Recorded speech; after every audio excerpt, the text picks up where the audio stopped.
All I remember is Tim's arms flailing out. His arms seemed about 6 foot long. And I'll never forget that. His eyes were wide open. I mean, his face was hitting the side of the side screen. But he didn't blink. And I thought to myself, and I said to John, I said, I think he's dead. I think he's dead. And I said, you and Sil have to hold on. I can't hold on anymore. I can't hold on anymore. I've lost the feeling in my arms. We decided to put Simon. I said to Simon, you sit in that jump seat and fasten yourself in.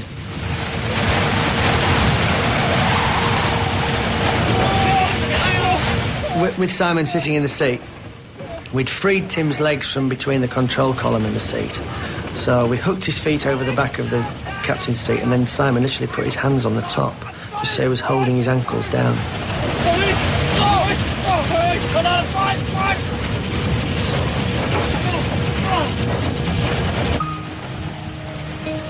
Simon and Alistair now face one of their most difficult decisions: what to do with the lifeless body of the captain. No words are said, but for a moment the thought passes between them that the best thing would simply be to let it go.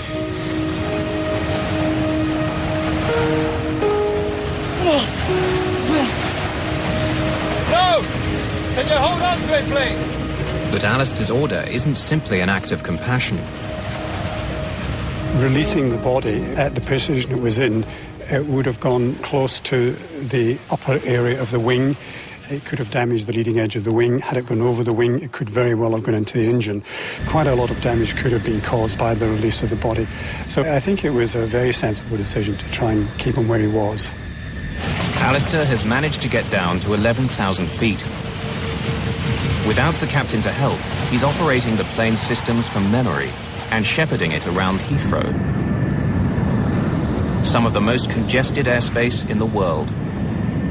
7 minutes out of contact with the ground, he's able to hear the voice of air traffic control for the first time. Requesting radar assistance onto the nearest airfield, please. Speedbird 5390, roger. Can you accept landing at Southampton? Speedbird 5390, I am familiar with Gatwick. Would appreciate Gatwick. Alistair wants to land at Gatwick Airport, as he's flown there many times before.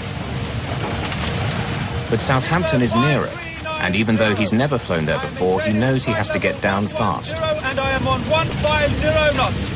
Requesting radar assistance into Southampton. When you're going to an airport that you're not used to, you normally have charts, let-down plates, that kind of thing that you can read up on and learn something of the airport you're going to.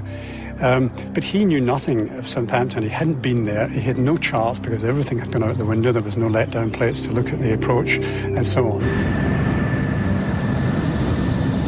All the maps and charts blew out of the window with the captain, and only the air traffic controller can guide Acheson. He turns towards Southampton.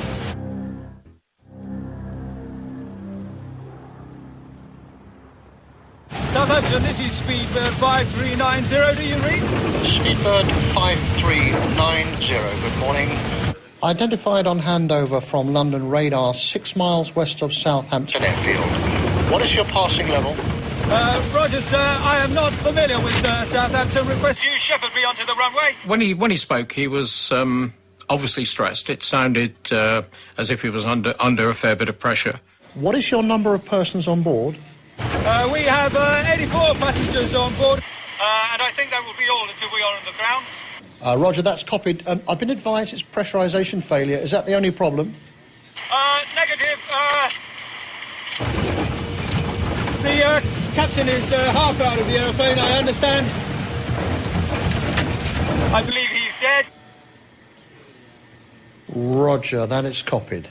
My feeling was, when he told me what was going on, it was one of disbelief, because it doesn't actually happen. You know, it's one of these things that you see in films, that happens in films, but it doesn't happen in real life.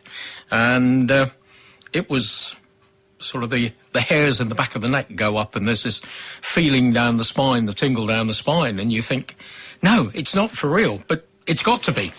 Flight attendant holding on to him, but requesting emergency facility for the captain. I think he is dead. Affirm. What is your passing level? Leaving flight level 5,500 feet on 1090. Roger, that's copied. I'll give you a little bit more space, then I'll turn you on to a heading of 180. Yeah, it's a full emergency. It's a 111. Rundle contacts the emergency services at the first opportunity. I don't know how many people are on board, but I'll let you know.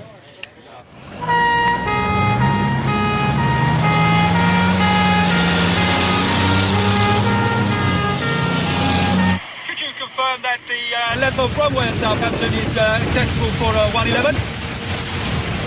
Yes, it is acceptable for a 111, and I'll give you the figures shortly. As long as we have at least 2,500 metres, I am happy. I'm afraid we don't have 2,500 metres. Neither do Bournemouth. We have a maximum of 1,800 metres.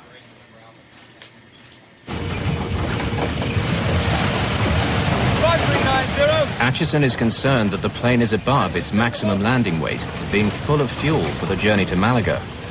And the BAC 111 can't dump fuel. If the runway isn't long enough, he faces more problems. Whether the aircraft could actually stop on the runway, or whether the tyres would burst, or whether he would go off the end of the runway. That's obviously what he was worried about when asking for 2,200 metres. 5390. Thank you very much. We are 3 greens and flaps 45. So we are set for approach, but make it please very gentle. Yes, I will indeed. You are number 1 traffic.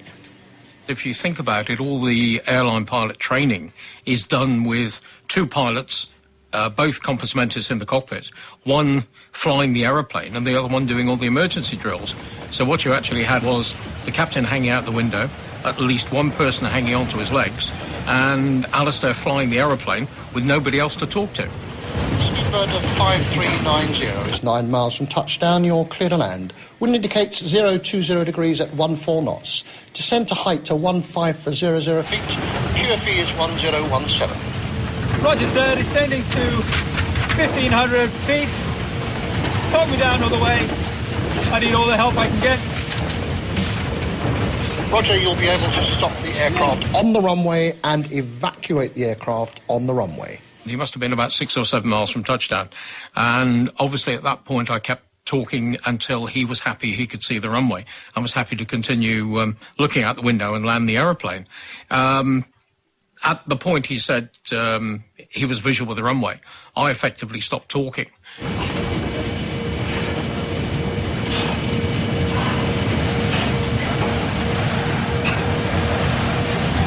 Not acknowledged unless requested. It will be an uninterrupted talk down, but feel free to interrupt if you feel you need to. 5390. Thank you very much. I have the runway in sight. Thank you. You are clear to land. Do you wish me to continue with any further information? Negative.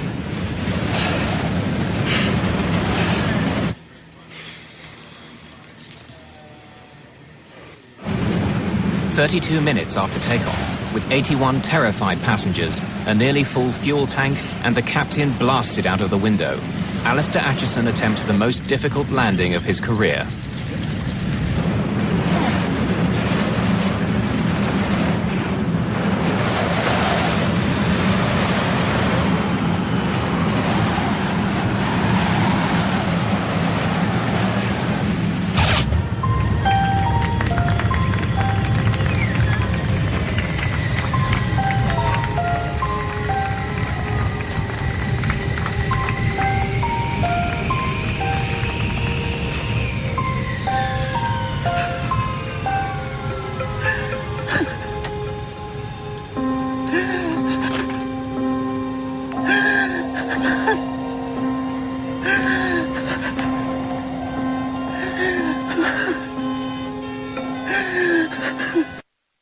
At 8:55 a.m., flight BA 5390 makes a perfect landing at Southampton Airport. Immediately, emergency vehicles surround the plane. Firefighters remove the body of the captain and lead the passengers and crew away.